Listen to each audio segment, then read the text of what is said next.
Podcast,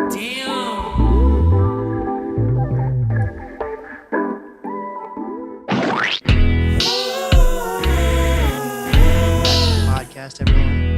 Today I'm with three very special guests. From left till bottom right corner, we got Nobi, Bboy, Fidget, and the new guest, TheDGTL. What's good? Yo. What's goodies?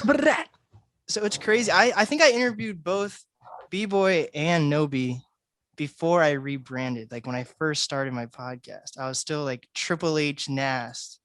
And then it's been like a year. It's actually been like officially a year since like a few days ago that I rebranded because this Triple H NAST was too long.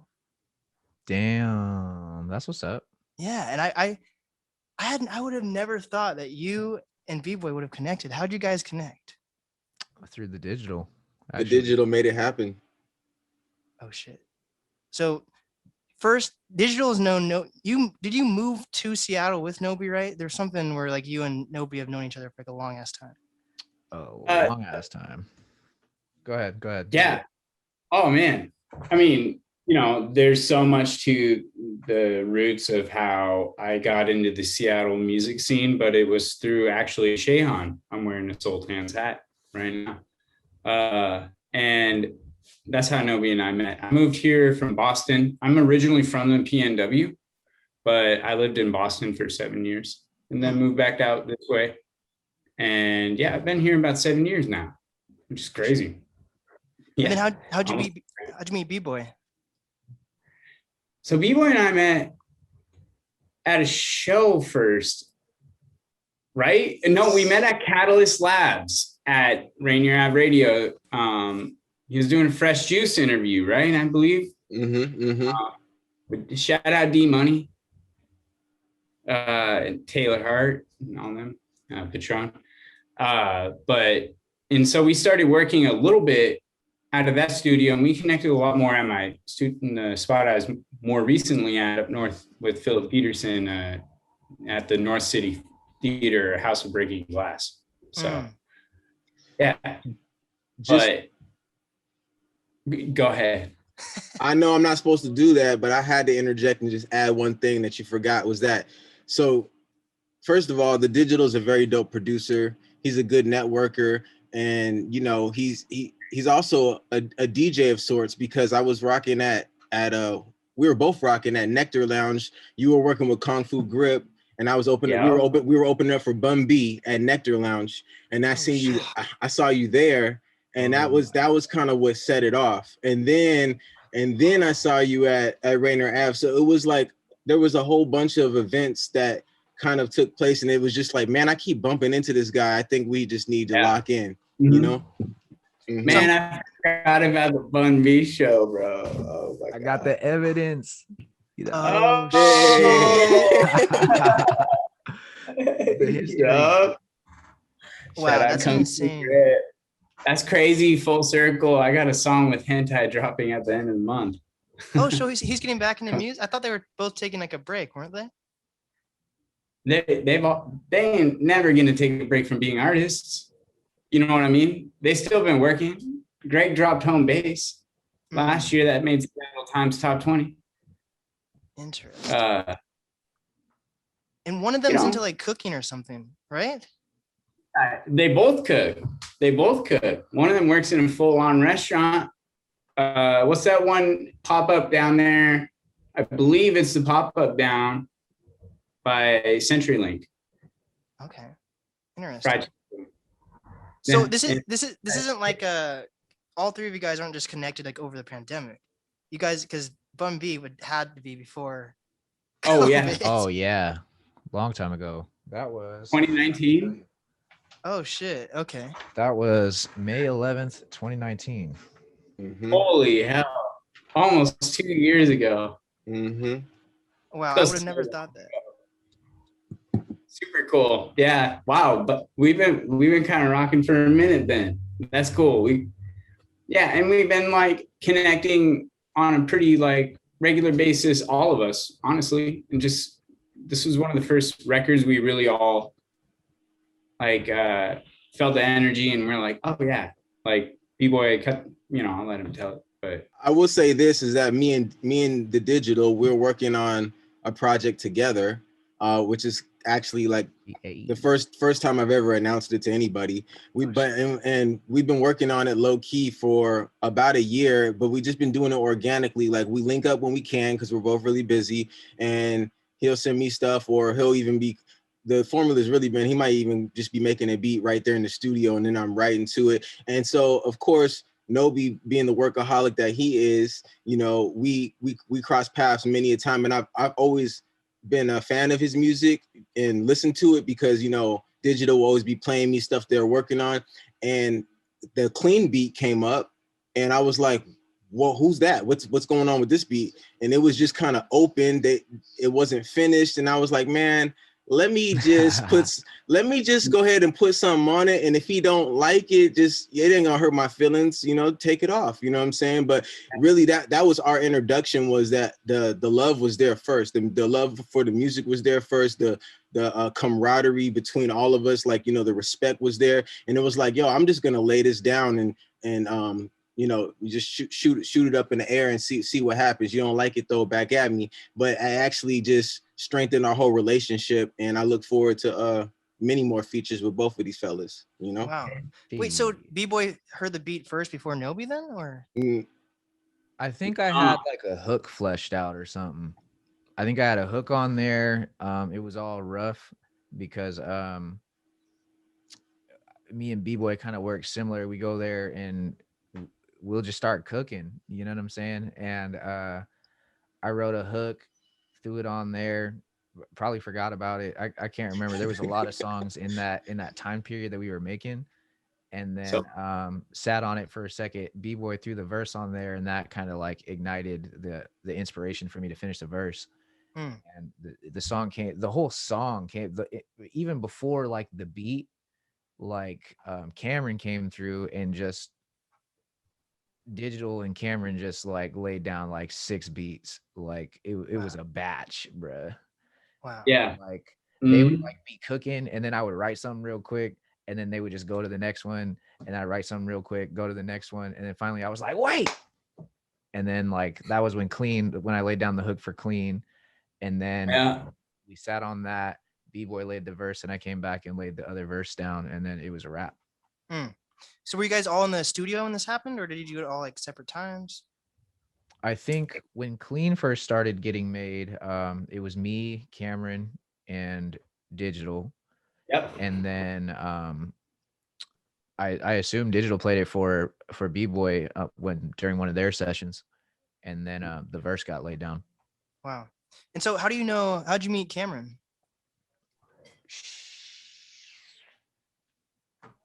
Well, that's a great question. Because I believe Nobi, wasn't it you who set up the Cameron session, right? But Cameron was already Cameron saw me and was like, oh, like yeah, duh. I've known Cameron for a really long time, just through mutual friends. I can't remember if I met Cam at Mojam or something through the martial law band. Yeah. I think I met Cameron through a show that we were on together, and he might remember better than me, but honestly, like we just like have been talking about playing each other in Smash Bros for like 2 years. And so we've always had this thing like, bro, you're trash, no, you're trash, no, you're trash. And we have so many mutual friends that like I couldn't tell you how we met. We just always kind of been homies through homies kind of a deal. And that's what's so great about hip hop in general. It's just like a big fucking spider web when you like zoom out and look at it. Facts. Wow. I just never would have thought you guys are all connected, but that's awesome that you guys are. Like it makes sense that I look at it, Everybody, bro. Everybody. I feel like everybody that's tapped in with Mojam, like we're all connected because we've all been through there at some point. So go ahead. What do you think is going to happen because it's getting better with these vaccines and stuff, but what do you think there's going to be like another spot that opens up where everyone's going to start connecting at again, or how do you guys feel about that? I think we're a ways off still. I would say 2022 is like the safe bet. I don't really see like, 200, 300 people shows till 2023 maybe.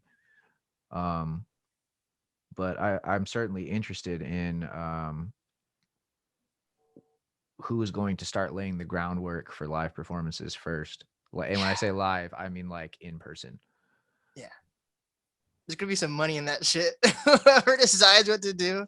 Facts, bro. The one thing I will say is that fans of music and also artists are fiending to do shows, and so when it does hit back, like it's gonna hit big. And also I think me personally as an artist, like sometimes you don't know what you got till it's gone, like, you know what I'm saying? And like I mean, I already knew I love performing, but like it just reminds me of what a privilege it is to rock the hell out of a show, because we ain't rocking those shows right now. You know what I'm saying? Like, you got to really get creative. So I'm still practicing. I'm still coming out with new stuff. But as soon as that opportunity opens up, best believe I'm gonna seize the moment like never before. For real, And for real. I think the turnout is gonna be like never before too, because everybody needs, their soul needs it. You can't deprive people of that live experience for too long. Like, you know what I mean? It's just not healthy.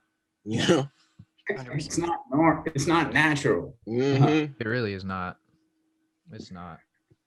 So digital, what were you saying? I think there's been a general consensus that people are going to party their faces off when it comes back. Yeah, the Roaring 20s. It's actually gonna be the Roaring 20s. Holy shit, because it's 2022. Oh my god. Oh my Facts. goodness. We gotta bring the juke joints back. Nothing is what it means. No, well, maybe it does. I don't know. I think 2024, for when a big venue is a normal thing again, is a realistic idea. Yeah. Think about like a year from now, are you going to be comfortable in a room with more than 100 people? Fuck that. I don't On know. stage, Exactly. maybe. You know what I'm saying? I got 6 Doesn't feet on the matter. stage. It doesn't matter if it's actually dangerous or not. It's like my comfort zone is like, I don't know. Yeah. How do I say it like explicitly enough? Absolutely not. Yeah. But maybe give it another year and I'll be, I don't give a shit, but I don't know. It's hard to say. I think people need to look at COVID as in like, some people don't think it's deadly at all right now, and they're just willing to like, if they get COVID, they're like, oh, I'll just get over it. But that's the wrong way to think about it, because it mutates with every host. So yeah, it's not really, it's a problem right now, but it's not as scary as people think it is. But it's going to mutate. That's like what's happening right now. Or if you guys have been paying attention, what's happening in Brazil and shit like that. Like COVID is it's not the flu, and it's not going anywhere unless we all like take it really seriously and figure out some type of cure. Or I think what I personally think though is it's going to be a thing where eventually the economy is going to open up, but you're going to have to like have like a card saying you got vaccinated or some shit to go to work. I really think that's what's going to happen. You're going to actually have to get it until there's some end all cure. I think it's going to be a thing. We're going to get vaccinated every few months or so. You're going to have to, if you don't have your vaccine card, then you can't go to work or some shit. Damn. You gotta take more vaccines. I think that's what's going to happen. Oh no. We'll timestamp this and see what happens, Yeah, for real. But yeah, you guys put out a very fucking happy song during COVID, which I think we need, during the, from the summer until basically December. It was very like, revolutionary type music. Nobi, you released 2 back-to-back projects, both Yes, sir. insane. Just Thank you. insane. But now it seems like you guys are taking a turn to more happy music. What's the choice behind that? I feel like, especially with this song, I guess speaking for me, I make all types of music, and with that, sometimes like we'll capture that moment, right? And in that moment with Clean, like it was super happy, super empowering, super inspiring. When I listen to Clean, I get that nostalgic feeling almost. You know what I'm saying? and we captured that moment in like 3 minutes of audio. But I go through all sorts of moments, even just in a day. You know what I mean? So like for me, like you never really know with what I'm gonna hit you with, because like the human spirit is just susceptible to so many different emotions at any given point in time. And so there's plenty of music on the way. There's a project on the way. Shit, there's probably multiple projects on the way. Hmm. Um, and not all of it is happy, but not all of it is sad. Some of it's in between. Some of it's ambiguous. There's a spectrum of music, I feel like, that I'm going to release. Hell yeah. So this is a weird question, but Nobi, Yeah. I have a Google phone and I use like YouTube Music, but for some reason you don't put your shit out on YouTube. Why the Yeah, fuck don't you? I know. There's a video coming. That's why. Okay, I see. Yeah. Sorry. Do you want it? I'll send it to you. Do you want the file? I have it now. I made you guys a promo. It'll be out. It's gonna Big be bet. dope. Yeah. My apologies, man. I'd be feeling bad for the Google Music users, because like that's connected with YouTube too. Yeah.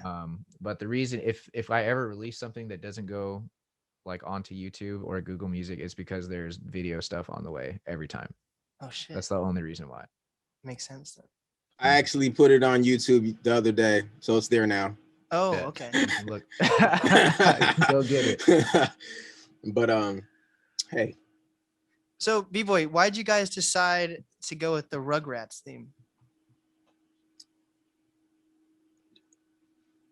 you have to wait for the video to really understand. Interesting. That's all I can say. Ooh. That's all I can give you. Wow.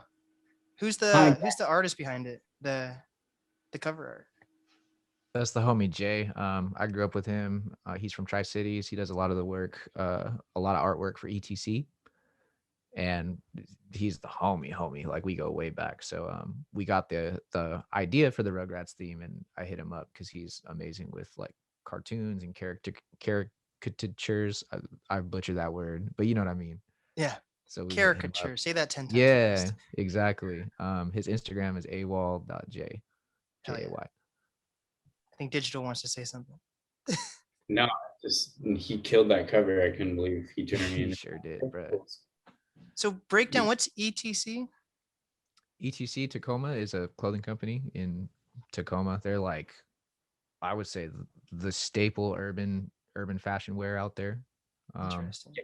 Amazing place. If you've never bought gear from there, like, go buy some gear from there. They're dope. I'm gonna have And to. they're not only like dope in the fashion industry, but like they give back a lot to their community, and the people they hire are all really ingrained with the city and the scene, I would say. Hell yeah. So I'm gonna go around and have everyone explain what this song means to them. So Cool. start with Nobi. Clean to me is just that nostalgic feel, man. Like even before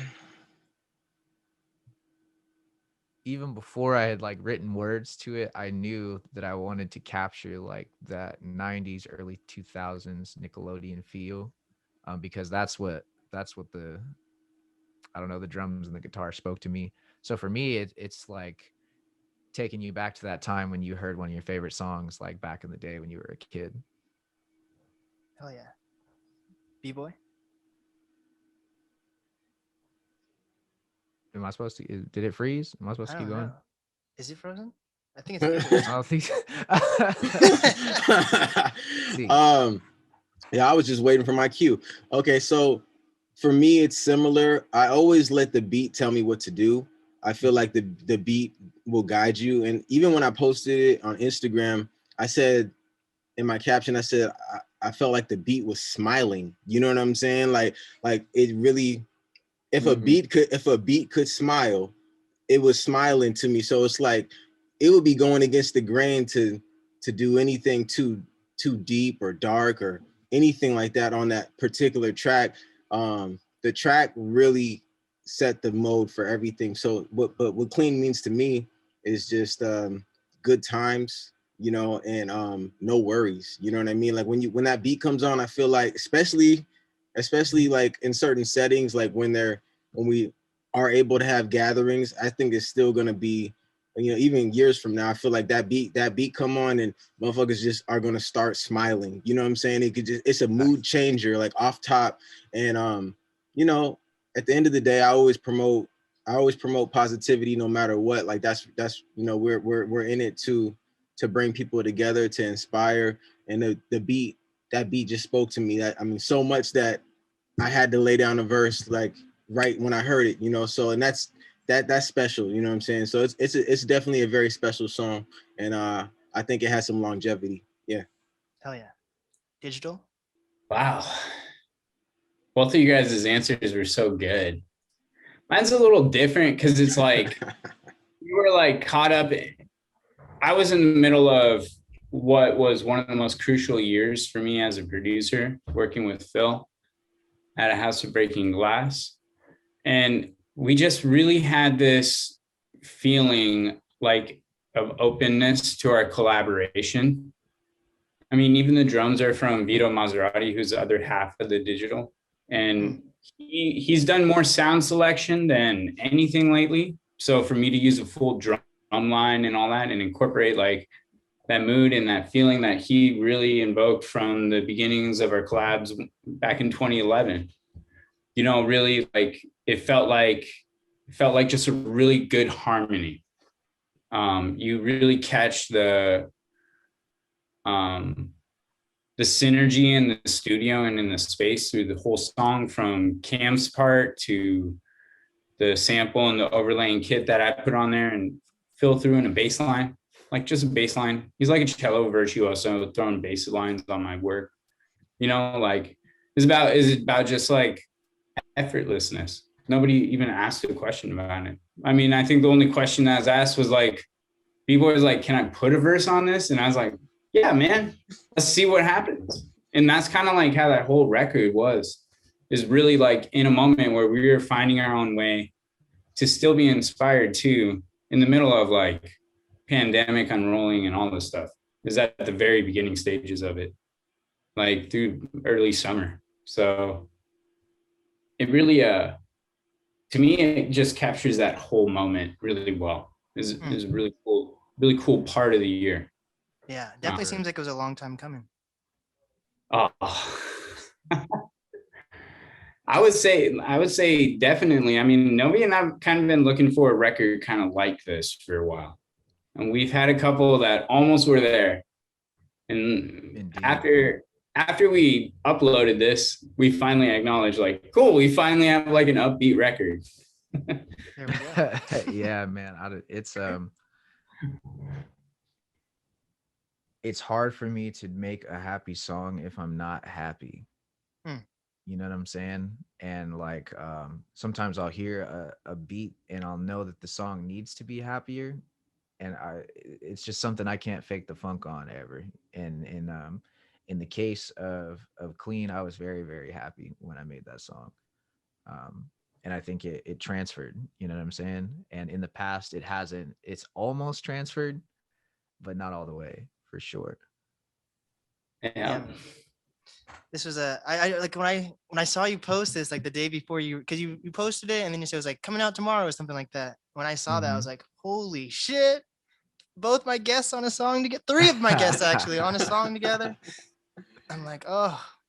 And then in the digital, you're gonna get your own interview eventually. Like we're just waiting on I made 4. It's hell yes. I think it's so when can people expect the music video? Do you guys have like a deadline on that yet, or? I would say within the next month and a half, like for sure. We're kind of taking our sweet time with it, only because it's such a great song. And so, it's only right to have the best video, but we're not going to make you wait too long. So give us a month and a half. It's already in the works. Treatment's already 95% done. And, we're going to start soon. So yeah. Definitely. Yep. Any last words you guys want to say about this song? Listen to it. Shit. Go play it. Run it up. Yeah, go play it. Run it up. buy some clothes from ETC, support AWOL because there is no clean without that artwork. I think that's very, very important. And watch out for that video in like a month and a half. Hell yeah. And And what, huge oh, shout out to Cam. Oh, yes. Too. Mhm. Big shout out to Cam from King Youngblood, bro. He's amazing. And he's not only a guitar player, he's an audio engineer too. So if you're looking for that type of work, he's amazing. Please go work with him. hell yeah. So what is the easiest way to reach everyone? I'll start with Nobi and then end with the digital. I'm on everything. Tap in with me on Instagram though. That's the fastest way for you to get a reply from me. At AyoBlazian, AYOBLASIAN. Hey, yo, Blasian. Yep, Instagram for me as well, and it's just Bboy Fidget. It's pretty much the same across all social media platforms. So that's BBOYFIDGET, Bboy Fidget. Yeah. There we go. Yeah, for me, you can find me on all social media at DGTL Beats, or else you probably would benefit from checking out my website, dgt-l.com. This is the NAST podcast with Nobi Smrt. Bboy Fidget. and The digital. hell yeah. There we go, guys.